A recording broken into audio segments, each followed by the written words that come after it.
안녕, 초정입니다. 14강이고요 전강에 이어서 정부 형태 두 번째 시간입니다. 이번 강에서는 우리나라의 정부 형태 그리고 프랑스의 이원정부제까지 다룰까 하는데 문제풀이까지 함께 하시죠. 시작을 여는 글 확인. 또 멋진 말입니다. 사소한 것들이 완벽을 만들며 완벽은 결코 사소한 것이 아니다. 이분 말씀입니다. 네. 여러분 만점을 받고 싶습니다. 선생님도 여러분이 만점 받기를 희망하고요. 굳이 만점이 아니다 하더라도 노력한 만큼 결과로서 보상받기를 희망합니다. 그러려면 아주 특별한 방법이 따로 있는 게 아니고 여러분이 지금 하고 있는 이 방법이 그냥 방법입니다.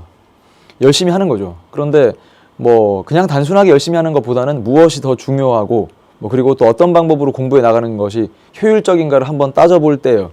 이건 여러분이 걱정하지 않아도 됩니다. 선생님이 걱정을 하겠습니다. 선생님이 또 걱정도 하고 그 다음에 설계도 하고 그 다음 교육과정 분석해서 자세하게 차근차근 알려드릴 테니까 이런 사소하달까? 좀 평범한 준비 과정이 만점을 만들어냅니다. 그런데 만점은 결코 평범하거나 사소한 게 아니다. 네. 만점 한번 받으면요 그냥 막 흐뭇해지는 그 느낌 여러분 잘 알죠? 굳이 만점이 아니다 하더라도 뭔가 시험을 잘 봤어요. 그러면 그냥 즐거워요. 그러다 보니 뒤에 공부도 더 즐거워지고 또 그러다 보니 계속 만점이 유지가 되고 1등급이 유지가 되는 이 선순환 기대합니다. 응원하고요. 또 이게 힘드네요. 이 매 시간이 힘듭니다. 앞에 있는 건 짬짜면이에요. 짬짜면. 짬짜면. 이건 뭐냐? 선생님이 참 이 사진 이미지 구하느라 고생을 나름 많이 했는데 짜장면 위에 홍합이 올려져 있는 건 없더라고요. 그래서 그나마 원래는 짬뽕에 들어갈 법한 해산물이 올려져 있는 걸 골랐습니다. 위에 삶은 오징어인가요? 이것도 맛있죠. 선생님 이거 왜 준비하신 겁니까? 전강에서 의원내각제를 짬뽕에 대통령제를 짜장면에 비유했어요. 그래서 이게 공통점 차이점 할 때 참 좋은 연습이 되니까 다소 격이 떨어진다. 이 설명 방식이 왜 이러냐. 짜장면 짬뽕에 비유해서 이 정부 형태를 설명하냐. 그런데 이런 노력은요 이번 강에 더욱더 빛을 발하지 않을까. 보세요. 짬뽕도 먹고 싶고 짜장면도 먹고 싶고 고민스러울 땐 짬짜면. 여기는요 짜장면인데 좀 특이하죠. 그래서 아니 사장님 짜장면인데 왜 위에 해산물이 올라가 있어요? 그러면 해산물이 왜 있는지 뿐만 아니라 해산물이 각각 무엇을 의미하는 건지를 정리해 볼 만합니다. 그래서 전반부에 여기 있는 짬짜면을 프랑스의 이원정부제 혹은 이원집정부제 혹은 분권형 대통령제라는 표현으로 정리를 할 거고요. 이쪽이 우리나라의 정부 형태로서 얘는 짜장면인데 위에 짬뽕적 요소가 있습니다. 짬뽕적 요소. 이 해산물, 새우라든지 맛있겠죠? 무엇이든 다 맛있을 것 같은 이 느낌. 그래서 이 맛있다는 것은 왜 선생님이 계속 얘기하냐면 여러분의 침샘을 자극하려고 한다기보다는요 이게 다 맛있는 음식들이에요. 그러니까 무엇이 더 민주적이냐라기보다는 민주적인 정부 형태 틀 안에서 다양한 음식들을 지금 우리가 맛보고 있는 것이다. 어떤 학자는 이렇게 이야기했습니다. 이 세상에는 국가의 수만큼 정부 형태가 존재한다. 선생님도 그 얘기를 듣고 그럴 수 있겠구나. 다시 한번 이 세계에는 지구상에는 국가의 수만큼 정부 형태가 존재한다. 왜요 선생님? 정부 형태가 그만큼 다양하다는 뜻인가요? 네 그렇죠. 전체적인 틀에서는 짜장면이냐 짬뽕이냐 그게 어느 정도로 섞여 있냐라든지 혹은 또 다른 정부 형태도 없진 않습니다만 일단 민주적인 정부 형태에서는 이 짜장면과 짬뽕을 틀로 두고 어느 정도를 배합해 가는가. 그리고 각 국가마다 문화와 역사와 전통 이런 맥락이 다르지 않습니까? 그래서 추구하는 그런 모습들이 좀 달라짐으로써 이 식재료라든지 아니면 맛 혹은 요리하는 방식이 조금 다르기도 하지 않습니까? 그래서 그 얘기를 지금 할 거고요. 프랑스의 정부 형태는 자료를 통해서 살짝 정리를 할 겁니다. 그리고 우리나라 정부 형태에 상당히 좀 신경을 쓸 건데요. 시작을 해보죠. 여러분 교재 39페이지에 프랑스의 정부 형태가 바로 나와 있습니다. 그런데 이거는 어떤 느낌이냐. 전강에서 정리했던 대통령제와 의원내각제적인 요소를 복습할 수 있어요. 자, 한번 볼게요. 안다는 가정에서 꺼내보겠습니다. 국민들이 선거를 통해서 의회, 여기가 입법부입니다. 의회를 구성한다는 점은 대통령제냐 의원내각제냐를 가릴 수 없습니다. 그걸 구분하기 위한 질문이 아닙니다. 왜요? 둘 다 예스가 나올 거니까. 그래서 이런 개념 접근법, 이 질문을 던졌을 때 대통령제 예스, 의원내각제 예스, 그러면 그 질문 가지고는 둘의 개념을 구분할 수 없습니다. 뭐 그런 게 여러 가지가 있었어요. 민주적 정부 형태인가요? 예스, 예스. 사법권의 독립을 보장하나요? 예스, 예스. 뭐 대의제를 기반으로 하는 정부 형태입니까? 예스, 예스. 이렇게 공통점도 전강에 다 정리를 했습니다. 선생님 언제요? 필기되어 있는 내용 보시면 큼직하게 공통점 이렇게 정리가 되어 있는데, 국민들이 선거를 통해 의회를 구성한다는 점에서는 아직까지는 이게 어떤 정부 형태다 라고 말하기 곤란한데, 선거를 통해서 대통령을 뽑는데 이러면 대통령제죠. 근데 대통령제라고 딱 말하기에는 또 위에 보니까 의회에서 총리 및 내각 불신임할 수도 있고요. 대통령이 총리 및 내각을 임명하거나 뭐 해임할 수도 있는 이런 모습인데, 일단 기본적으로 화살표 방향 보시면 국민들의 선거를 통해 대통령이 뽑힌다. 요러면 대통령제 요소처럼 보이죠. 짜장면도 먹고 싶고, 이렇게 해서 총리, 그 다음 또 내각 이렇게 구성이 됩니다. 이건 또 짬뽕이네요. 의원 내각제. 그래서 이걸 절충형 정부 형태, 뭐 그냥 써볼게요. 절충형 정부 형태라고도 부르고요. 뭐가 절충되어 있느냐?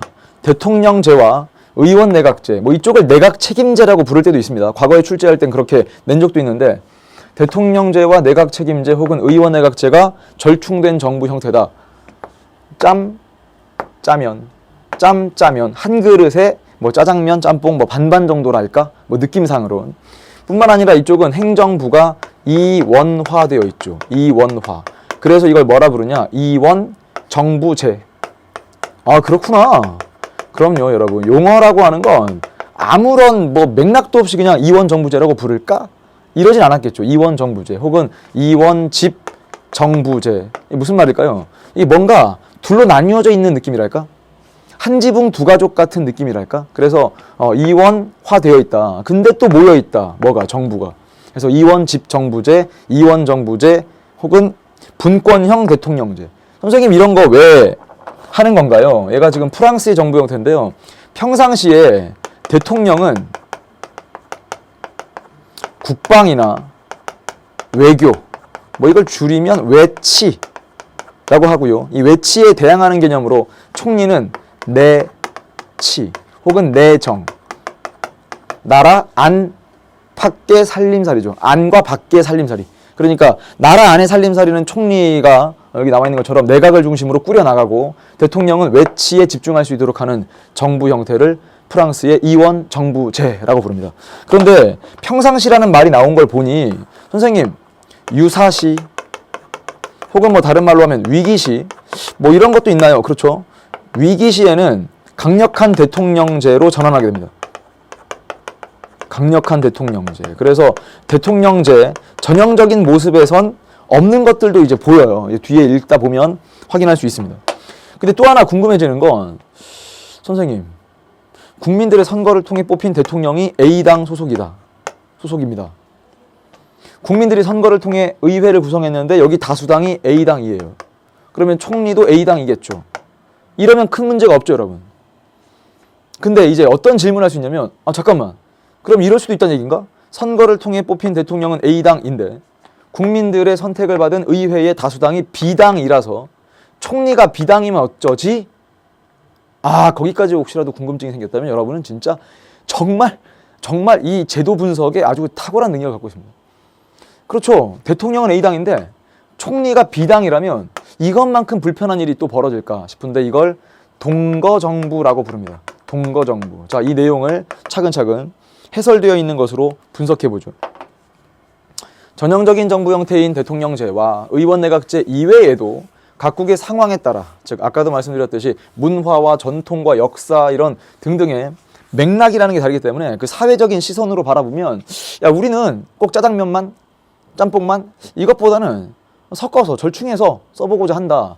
이런 여러 가지 정부 형태가 존재하는데, 프랑스의 경우 대통령제와 의원내각제가 혼합된 형태의 정부 형태를 가지고 있다. 행정권을 이원 둘로 나누어서 대통령과 총리가 각각 담당한다는 점에서 이원정부제라고 부른다. 프랑스의 경우 평상시에는 대통령이 주로 국가원수의 역할, 그래서 아까 국방과 외교, 외치, 나라를 대표한다 이런 얘기를 했고요. 총리는 일반적인 행정권, 내치, 내정 행사하지만 비상시에는 대통령이 행정권을 전적으로 행사한다. 한편 총리는 의회 다수당의 대표가 임명되며 이런 걸 보니까 또 의원 내각제적인 증거들이 나와 있고요.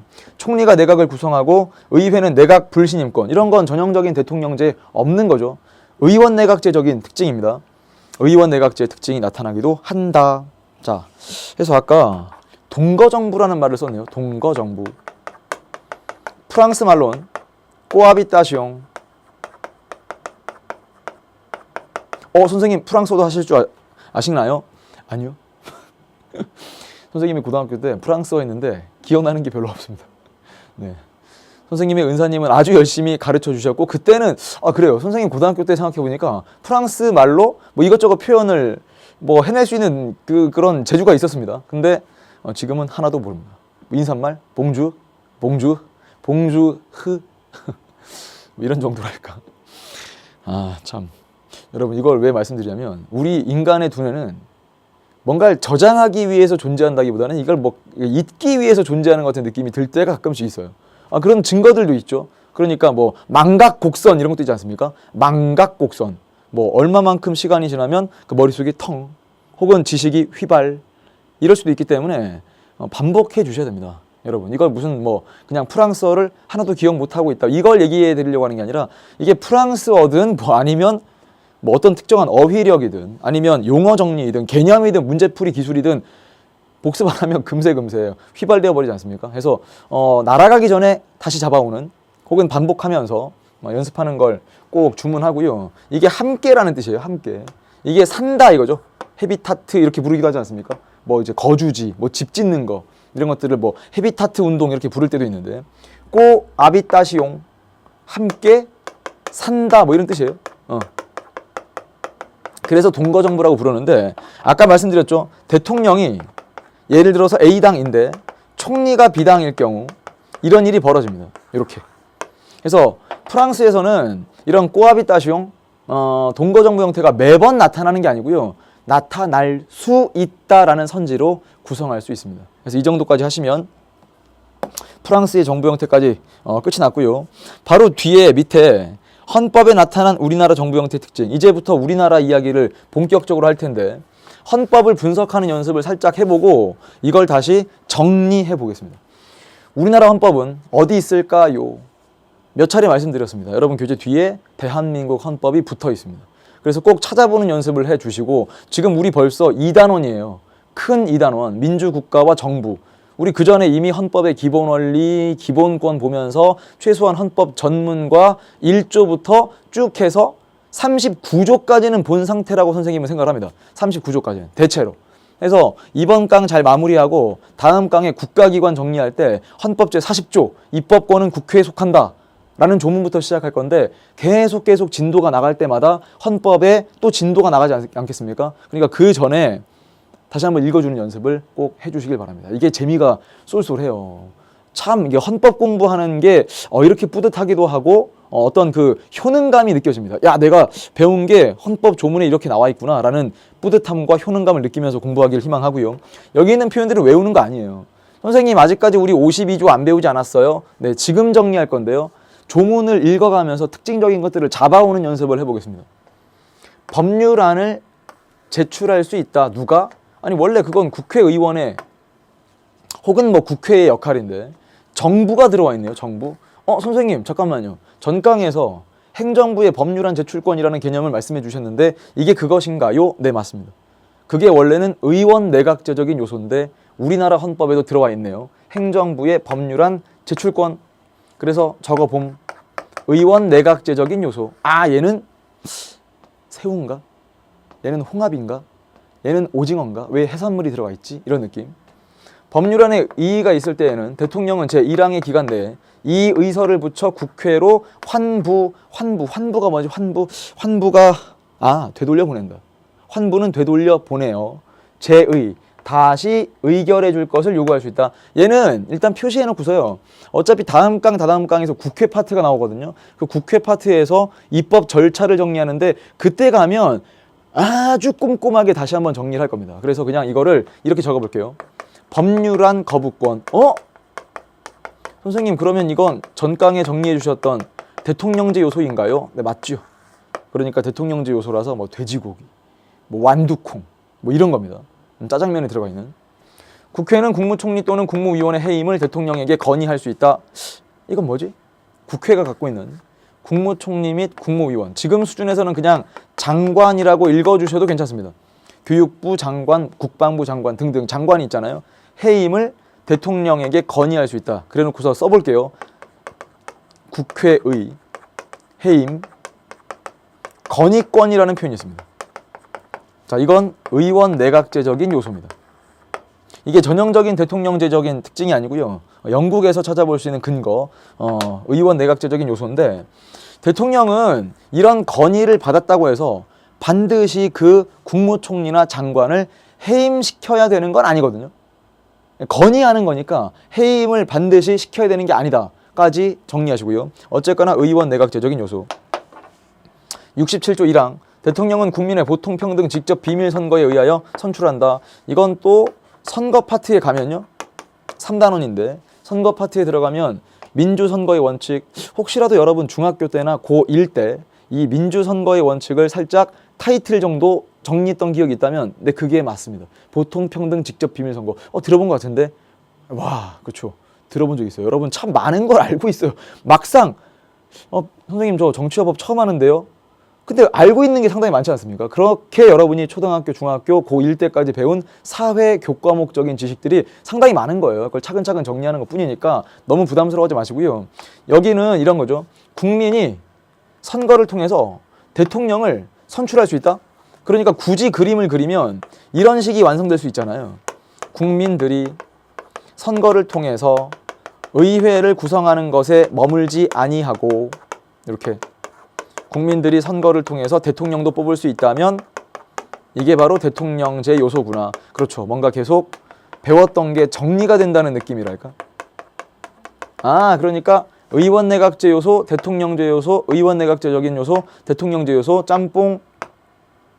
갑자기 탕수육이 나올 뻔했어요. 짬뽕, 짜장면, 짬뽕, 짜장면. 이런 식의 느낌이죠. 그래서 이거를 우리 교재 보면 대통령의 법률안 거부권을 인정한 제 53조 2항.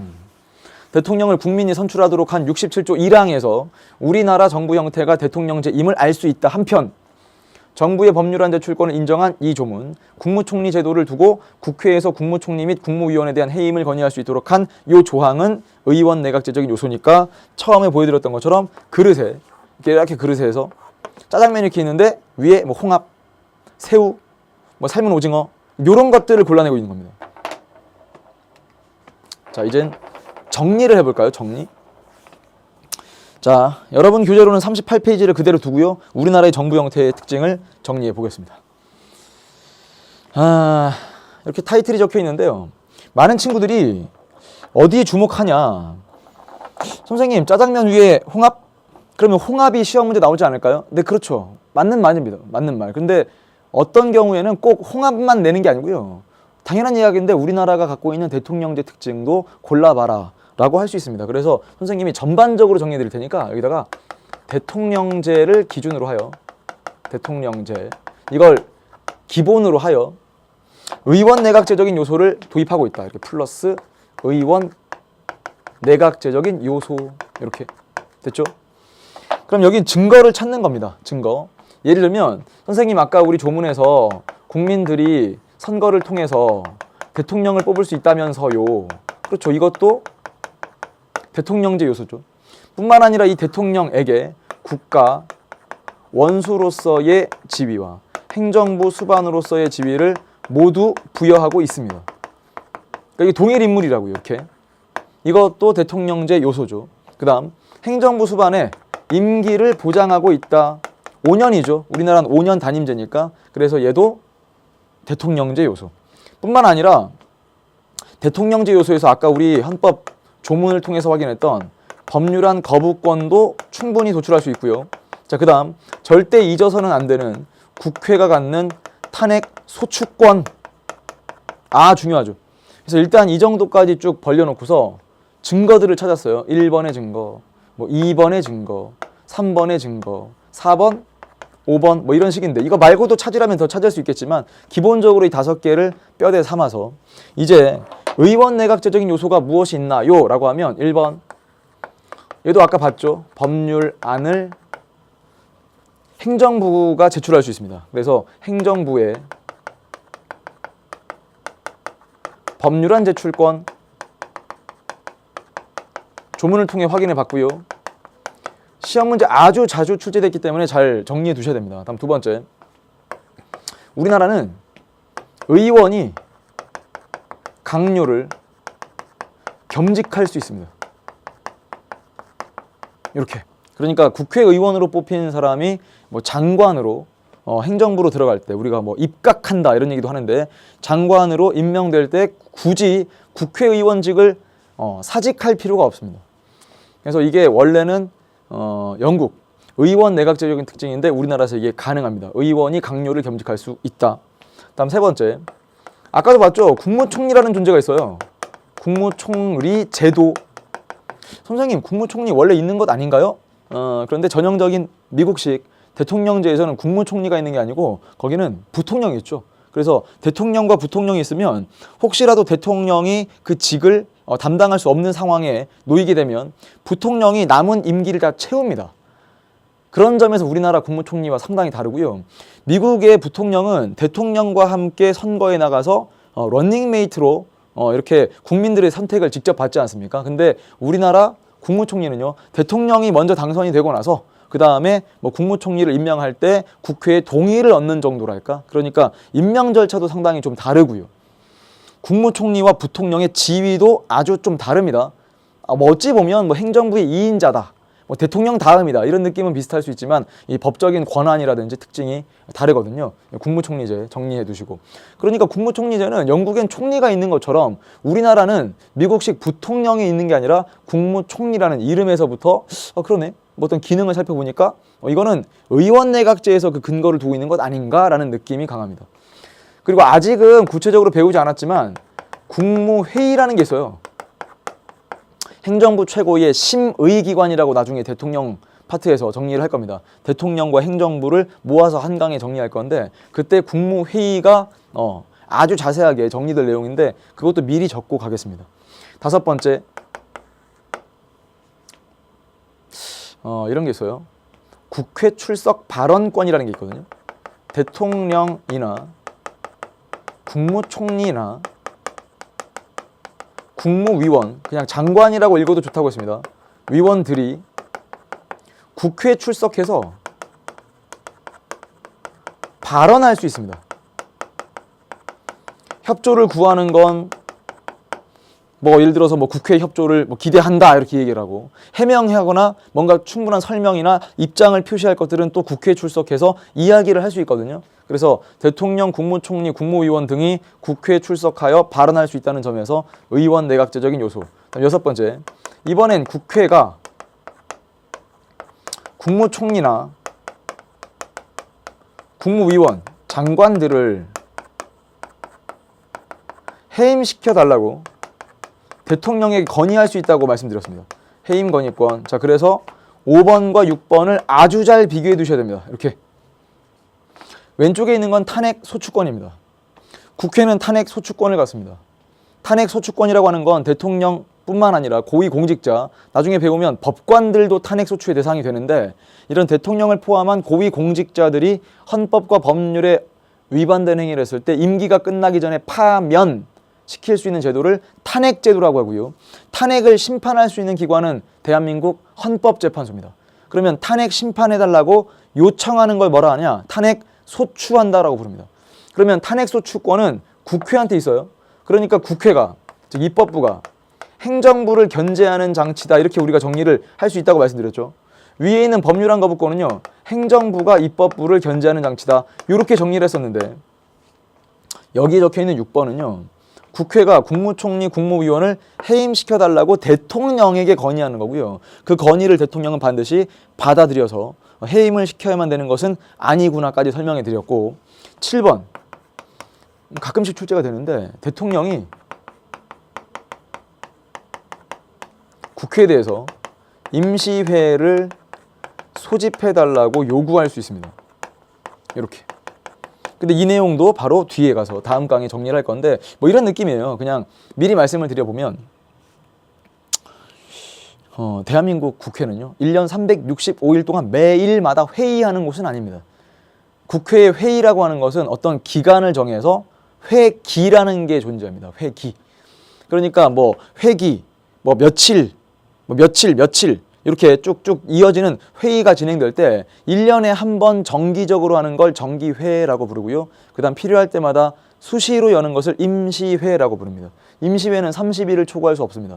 그러면 임시회가 소집되기 위해서는 대통령이 임시회를 소집해달라고 요구할 수도 있고, 뭐 다음 강에 배우겠지만 이제 국회의 재적의원 4분의 1 이상의 찬성이면 임시회가 약 한 달 정도 열린다고 생각하시면 돼요. 그래서 언론사에서 뭐 주로 몇 월 국회, 뭐 3월 국회, 5월 국회 이렇게 부르는 것들은 임시회라고 생각하시면 됩니다.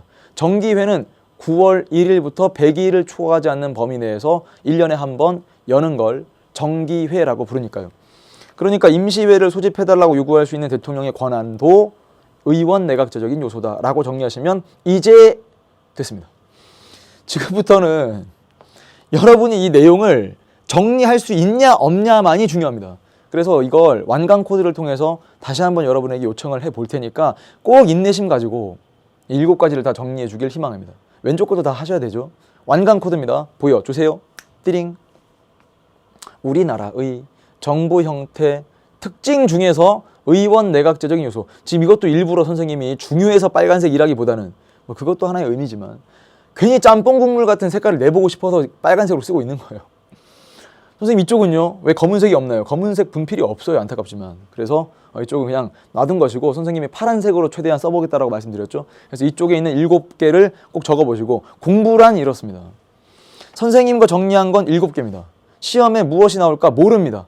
학교 선생님마다 뭐 2개를 써봐라 7개 써봐라 하실 텐데 여러분이 7개를 완전하게 모른 채로 시험장 들어가면 만약에 5개밖에 기억이 안 난다. 그 나머지 기억이 안 나는 2개 때문에 시험 문제를 틀릴 수도 있지 않을까 라고 생각하면서 공부가 이어지길 희망합니다. 그런 조바심 때문에 뭐 일을 그르쳐라 이런 게 아니고요. 엄청난 스트레스를 받아라 그게 아니라, 야 내가 그래도 최적 선생님한테 7개 배웠는데 한 5개 정도 알고 있다면 그것도 꽤 괜찮게 알고 있는 건 아닌가? 맞죠. 아주 많이 알고 있는 건 맞는데, 야 그래도 내가 최적 선생님께서 7개 다 알려주셨는데 내가 2개를 못 채워서 혹시라도 틀릴 수 있다면 하는 김에 다 7개 해버리겠어. 그래, 이런 마음이 중요하지 않을까라는 생각을 해봅니다. 자, 이러면 여러분 교재에 있는 내용 다 된 것처럼 보여요. 다만 딱 하나 정도 걱정스러운 게 있습니다. 우리나라 정부 형태의 역사랄까? 대한민국 헌정사가 있어요. 이게 교과서에 꽤 많은 분량의 서술이 되어 있는 데가 좀 있어서 선생님이 이거를 다 정리해 드릴까 하다가 그래도 좀 좋은 기회에 지금 뒤에 문제 하나가 있거든요. 문제 하나에서 뭐 몇 년도 뭐 제 몇 공화국, 이때는 대통령을 어떤 방식으로 뽑았냐 혹은 정부 형태가 어땠냐 이렇게 물어보는 문제가 하나가 있어서 그때 가서 좀 더 말씀드리기로 하고, 지금은 대한민국 헌법의 역사, 헌법에 의해 이 정치가 진행되어 온 역사를 우리가 쭉 나열하게 되면 지금 현재가 제 몇 공화국인가 이걸 현장에서도 질문해 보면 많은 친구들이 모르더라고요. 이거 여러분 탓이 아니고요. 제 몇 공화국이다라는 말을 잘 안 쓰기 때문에 여러분도 뭐야? 몇 공화국이야? 뭐 이런 것도 내가 알아야 돼? 이런 느낌일 뿐입니다. 지금 현재는 6공화국입니다. 개념적으로는 6공화국인데 우리가 시험 문제를 통해서 알아야 되는 거랄까? 이건 공교롭게도 2공화국, 4공화국, 6공화국 뭐 이런 짝수 형태를 좀 알아두시면 문제 풀 때 상당히 편합니다. 왜 그러냐면 우리나라는 이제까지는 제2공화국 때 빼고는 전부 다 대통령제였습니다. 그러니까 2공화국 때가 유일한 의원 내각제고요. 그럼 대통령제. 그렇다는 얘기죠. 그 다음에 왜 6공화국 헌법이 의미가 있냐면 이게 현행 헌법이거든요.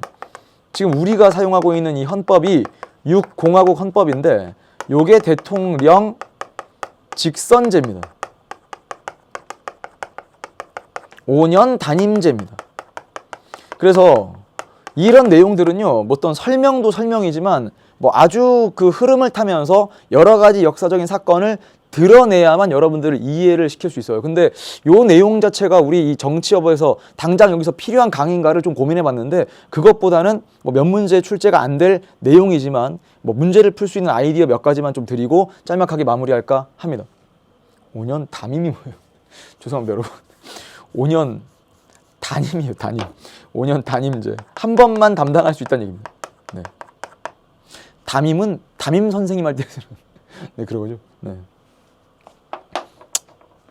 선생님, 사공화국은요? 사공화국 때가 유신헌법이라고 부르는 그런 당시였는데 이렇게 2공화국, 4공화국, 6공화국 뭐 정리할 거고 그 다음에 1공화국이 그 당시 이승만 대통령 때인데 요때도 대통령제, 뭐 3공화국 박정희 대통령, 뭐 4공화국 박정희 대통령, 5공화국 요때가 전두환 대통령 때입니다. 그 다음에 6공화국 때부터는 뭐 이제 요 이후에는요 제 몇 공화국이라고 부르지 않고 뭐 그 당시 통치자 이름을 따서 무슨 정부라고 부르다 보니까 여러분들이 그러게 몇 공화국이지? 이런 느낌이 없는 거예요. 여러분 탓이 아닙니다. 그래서 이쪽 내용은요 여기서 다 필기하기보다는요 우리 교재에 있는 짤막한 내용 확인하고 문제를 통해서 추가적인 설명을 해드릴까 합니다. 자, 이로써 이번 강의 정리될 내용 다 했고요.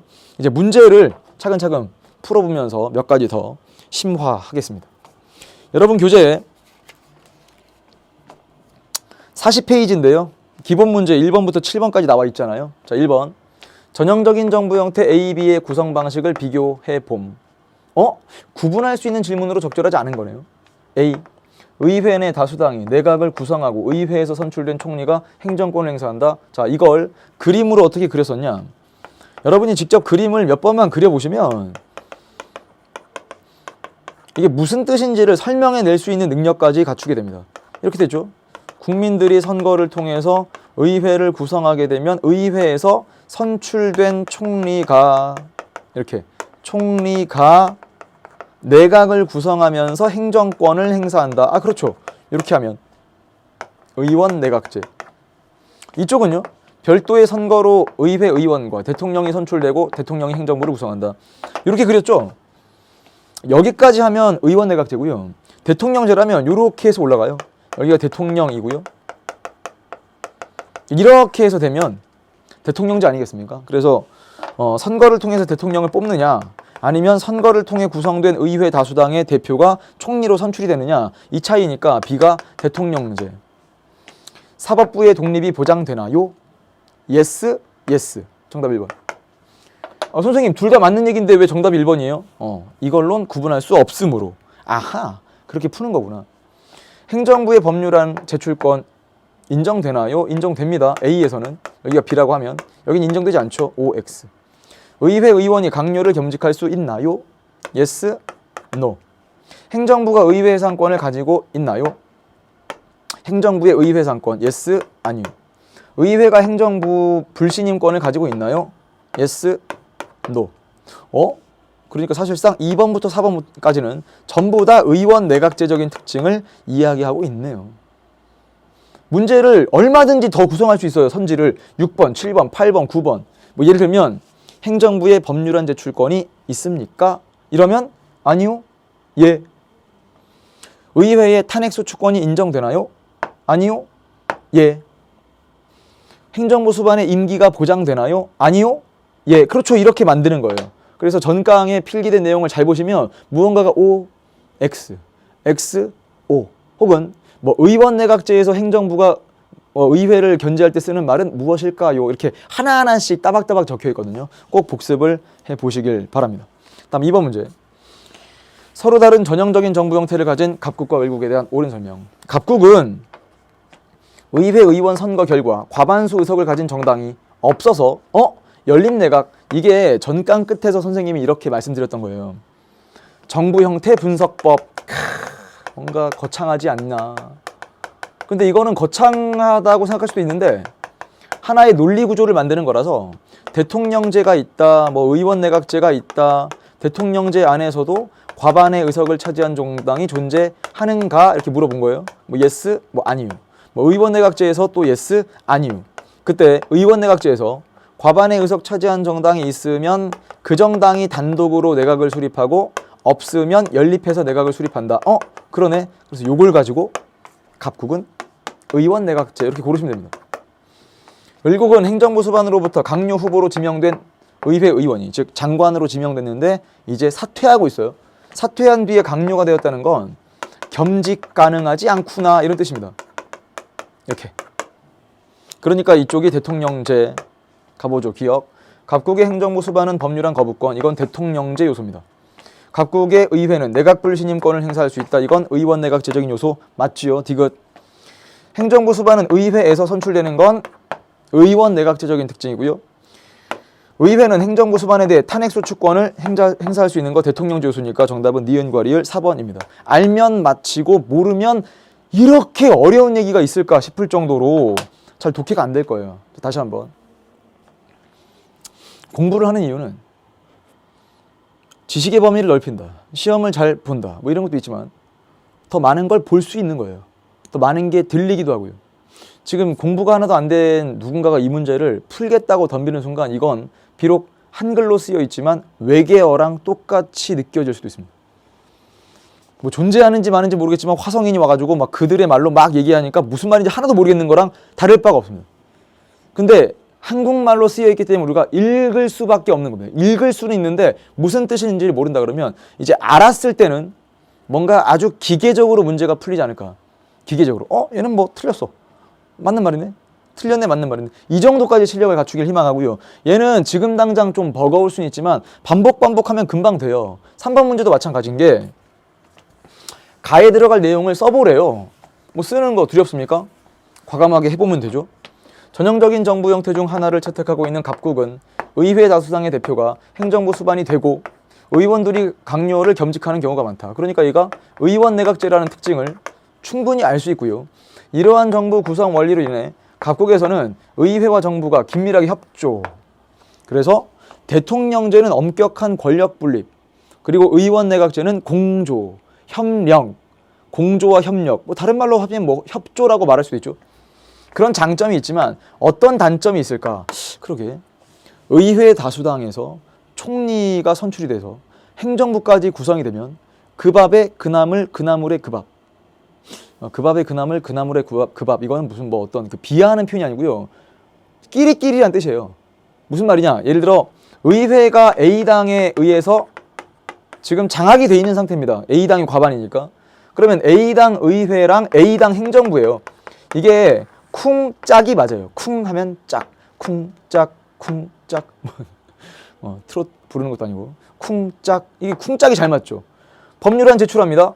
그래? 통과시켜주고 이런 식으로.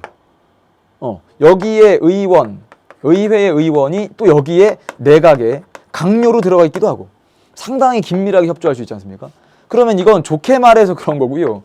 이걸 좀 우려스럽게 표현하면 야 그러면 A당이 다 하겠네. 그냥 A당의 의지로 입법권, 그냥 행정권 이걸 다 장악해버리는 거 아닌가? 그래서 이걸 어떻게 걱정하냐면 의회 다수당의 횡포 이렇게 아니면 또 어떤 것도 있냐. 이거는 지금 단독 내각일 때 걱정스러움을 표현한 거고요. 연립 내각일 때는요. 와 여러분 옛날에 이탈리아에서는요.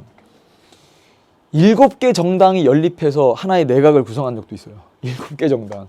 그럼 7개 정당이 모여서 하나의 내각을 구성해 있으면 어떤 일이 벌어지냐. 뭐 총리가 A당입니다. 국방부 장관은 C당이에요. 교육부 장관은 또 E당이고요. 뭐 그 다음에 또 무슨 뭐 행정부 장관 뭐 이런 사람은 또 뭐 D당이고 이러니까 이 정책 실패를 누가 책임지지? 상당히 애매해지고 이 국정이 아주 혼란해지는 경우가 분명 존재할 수 있거든요. 그래서 어떤 단점으로 꼽아라 라고 하면 연립 내각일 때는 그만큼 정국이 불안정해질 수 있다. 혼란해질 수 있다. 라는 비판을 받기도 합니다. 그래서 이런 두 가지 정도를 문제점으로 뽑아낼 수 있죠. 다음 4번이고요. 대통령제와 의원내각제 특징을 비교해봤다. 여기도 똑같죠, 여러분. 예, 아니요, 예, 뭐 이렇게. 예, 예, 전부 다 공통점, 차이점 하는 거겠네요. 행정부가 의회를 해산할 수 있나요? 예, 그랬으니까 여기가 의원 내각제죠. 여기가 대통령제가 되면 이쪽은 아니오라고 해야죠. 기억에는 아니오가 들어갑니다. 맞죠? 가에는 사법부의 독립이 보장되나요? 가. 이건 우리 1번 문제에서 다뤘던 1번 선지 바로 답이 도출됐던 그 원리거든요. 사법부의 독립이 보장되나요? 예. 예. 그러니까 공통점이므로 이건 A. 의원 내각제와 B. 대통령제를 구분할 수 있는 특징이라 말하지 않죠. 2번 맞고요. 세 번째. 나에는 국가원수와 행정부 수반이 동일인인가? 나. 여긴 동일인이 아니죠. 대통령제 동일인이죠. 그러니까 질문 제대로 들어가 있네요. 네 번째. 다의 행정부 수반의 임기가 보장되나요? 이게 들어가면 여긴 보장되지 않죠. 여긴 보장되죠. 그러니까 니은에는 아니요, 디귿에는 예. 옳지 않은 거 정답 4번. 5번. 다의 의회 의원과 강요의 겸직이 허용되나요? 겸직이 허용되는 거 다에 넣으면 yes, 아니요 이렇게 나오겠죠. 그러니까 예, 아니요. 5번도 맞는 설명이 됩니다. 그러니까 옳지 않은 거 정답 4번 골랐고요. 계속 공부가 어떤 확신을 주고 있네요, 우리한테. 잠깐만. 선생님이 전강 13강에서 필기해 주신 내용을 내가 알면 마치고 모르거나 헷갈리면 틀릴 수 있구나. 그렇다면 내가 더 준비할 건 없고 이 강의 내에서 혹은 이 교재 내에서 중요하다고 한 것들만 알고 시험장 들어가면 되는구나. 이런 확신이 생기지 않을까. 그거예요, 그거. 이게 우리 정치와 법이라는 과목의 특징이자 장점이자 이 과목을 전략 과목화할 수 있는 이유가 됩니다. 알면 맞히고 모르면 틀린다. 헷갈릴 것도 없지 않습니까? 다음. 각국은 건국 이후 60여 년 동안 40여 차례의 내각 교체. 와. 이게 만약에 임기가 보장됐다면 예를 들어 4년마다 총선을 치른다 그러면 4년. 이때마다 교체가 됐다 하더라도 하면 40여 차례는 아니겠죠. 뭐 한 15번 정도? 근데 40여 차례라고 하는 건 이 정보가 담고 있는 건 그만큼 임기가 보장되지 않는다는 걸 알려주고 있는 겁니다. 최근 10년 동안에만도 7차례 내각 교체. 이런 거죠. 투수 교체를 그냥 애매하게 던질 때마다 투수 교체를 하다 보니까 한 5회까지 갔는데 투수가 한 10번 바뀌었어요. 예를 들면 투수에게도 임기가 있다고 칩시다. 투수에게도 뭐 그런 거 상상하기 좀 힘들지만 투수가 딱 한 번 등판하면 한 이닝 동안은 잘 던지든 못 던지든 쭉 간다. 한 이닝 동안. 그러니까 1회에 던졌던 투수는 2회 안 나오고 2회 때 던졌던 투수는 3회 안 나오고 이렇게 된다고 하면 5회까지 가면 5번째 투수겠죠. 근데 그 사이에 10번 정도 투수가 바뀌어서 지금 10번째 투수가 올라와 있다고 치면 뭐 누군가는 한 공 3번 던지다가 교체, 누군가는 뭐 한 17개 던지다가 교체, 이랬던 뜻 아니겠습니까? 그래서 이런 정보를 통해서 임기가 보장되진 않는 거구나. 이렇게. 그러니까 의원 내각제구나. 다음 사례와 같은 현상이 무엇일까요? 왜 이렇게 왔다 갔다 할까? 특히나 마지막 정보는 이런 것도 있습니다. 총리의 정책 방향에 대해 제3당이 이의를 제기하고 연립 내각 탈퇴. 그 얘기는 뭐예요? 연립 내각. 그래서 아직도 안 지우고 있었던 건데 의원 내각제에서 연립 정부, 연립 내각이려면 과반의 의석을 차지한 정당이 없을 때 가능한 거거든요. 그러면 과반의 의석 차지한 정당이 존재하는지 안 하는지는 뭘 가지고 이야기할 수 있냐? 그러네요. 정당별 의석률. 정답. A당 몇 프로, B 몇 퍼센트, C, D 이런 정당별 의석률이 나오면 왜 이렇게 좀 자주 내각이 교체되거나 상당히 좀 전국이 혼란한 분위기로 가는 것인가를 알아낼 수 있죠. 내각의 법률안 제출 건수, 뭐 직접적인 관련이 없는 정보입니다. 행정부 수반의 법률상 임기, 법률상 임기가 있다 하더라도 그걸 보장해주지 않는 시스템이니까 행정부 수반의 법률상 임기가 몇 년이지? 라는 걸 아는 건 큰 의미가 없죠. 국민들의 의회 의원 선거 참가율, 쉽게 말하면 이거 투표율이라는 얘기인데 국민들이 의회 의원 선거에 몇 %만큼 투표하러 갔는가랑 이거랑 또 직접적 관련성이 없죠. 5번째, 의회의 공직자에 대한 탄핵소추권 행사 건수, 얘는 의원 내각제니까 더더욱이 5번은 의미가 없는 정보가 됩니다. 자, 다음이 6번인데요. 이 6번 문제를 통해서 아까 선생님이 얘기했던 것처럼 우리나라 정부 형태의 주요 변천 과정, 특히나 이렇게 옳지 않은 것 골라라 그러면 이쪽은 학교에서 아주 구체적이고 자세하게 배웠다라고 하면 여러분 암기를 한 상태로 들어가셔야 됩니다. 예를 들면 1945년 그 다음 1948년입니다. 요게 딱 기억이 요 밑에 있는 게 아니지 않습니까? 그래서 1948년 요때 대한민국 정부 수립 시기로 삼죠. 그래서 그때부터 재헌 헌법을 통해서 이렇게 쭉 헌정사가 진행이 되는 모습인데, 그때 처음에는 대통령 직선제가 아니었습니다. 이렇게. 그래서 옳지 않은 것 그냥 답이 1번인데, 그럼 나머지 것들이 맞다는 얘기 아닙니까? 나머지 것들이. 그래서 1960년에 그때 딱 한 번 의원 내각제, 이게 2공화국 때였고요. 얼마 가지 못해요. 바로 디귿 3공화국으로 가요. 대통령 직선제로. 그 다음에 1970 여기 딱 보니까 딱 요 밑에 있는 거 아니지 않습니까? 1970년대 요 리을 한 72년 요즈음인데, 요때 대통령 간선제로 바뀌었다가 그 다음에 1987년입니다. 1987 요게 현행 헌법인데요. 그래서 요 1987년에 6월 민주항쟁을 통해서 9번째 개헌, 그러니까 헌법이 9번째 바뀌는 걸 이끌어내었고, 그 다음부터 5년 단임제의 대통령 직선제로 바뀌게 됩니다. 그래서 이렇게 동그라미 치시면, 자, 눈에 띄는 거, 의원 내각제는 언제? 1960년에 2공화국 때 한 번 있었고, 나머진 다 대통령제였는데, 대통령을 직접 국민들의 선거로 뽑았는가, 혹은 대의원이라고 부르거나, 아니면 요때 특히나 이 리을 이때는